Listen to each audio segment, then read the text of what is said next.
ಪ್ರಾಪರ್ಟಿಯ ಒಂದು ಸಮಸ್ಯೆಗೆ ನಾನು ಹೇಳುವಂಥ ಒಂದು ಸರಳ ಉಪಾಯ ತುಂಬ ಚೆನ್ನಾಗಿ ಕೆಲಸ ಮಾಡುತ್ತೆ.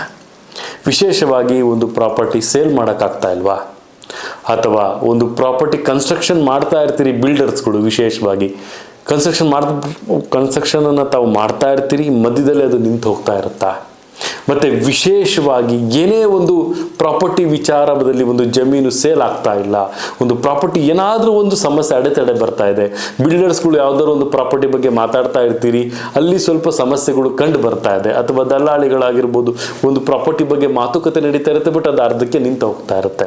ಇದಕ್ಕೆಲ್ಲ ಒಂದು ಕಾಮನ್ ಫ್ಯಾಕ್ಟರ್ ಏನಪ್ಪ ಅಂದರೆ ಪ್ರಾಪರ್ಟಿ. ಈ ಒಂದು ಸಮಸ್ಯೆ ಪರಿಹಾರ ಆಗಬೇಕು ಅಂದರೆ ಸಿಂಪಲ್ ಒಂದು ರೆಮಿಡಿ ಇದೆ. ಏನಪ್ಪ ಆ ರೆಮಿಡಿ ಅಂದರೆ, ಹಸಿ ಹಾಲಿಗೆ ಕೇಸರಿಯನ್ನು ತಾವು ಮಿಶ್ರಣ ಮಾಡಿ ಶಿವನಿಗೆ ಅರ್ಪಣೆಯನ್ನು ಮಾಡುವಂಥದ್ದು, ಅಭಿಷೇಕವನ್ನು ಮಾಡುವಂಥದ್ದು 48 ದಿನ. ಇದು ಒಂದಾದರೆ, ಎರಡನೆಯ ಪರಿಹಾರ ಏನಪ್ಪ ಅಂದರೆ, ಒಂದು ನಿಂಬೆ ಹಣ್ಣಿನ ಗಿಡವನ್ನು ಒಂದು ಉತ್ತಮವಾದಂಥ ಪ್ರದೇಶದಲ್ಲಿ ನೆಡುವಂಥದ್ದು, ಮತ್ತು ಆ ನೆಟ್ಟಿರುವಂಥ ನಿಂಬೆಹಣ್ಣಿನ ಗಿಡ ತುಂಬ ಸೊಗಸಾಗಿ ಬೆಳಿಬೇಕು, ಆ ರೀತಿ ಅದನ್ನು ನೋಡಿಕೊಳ್ಳುವಂಥದ್ದು.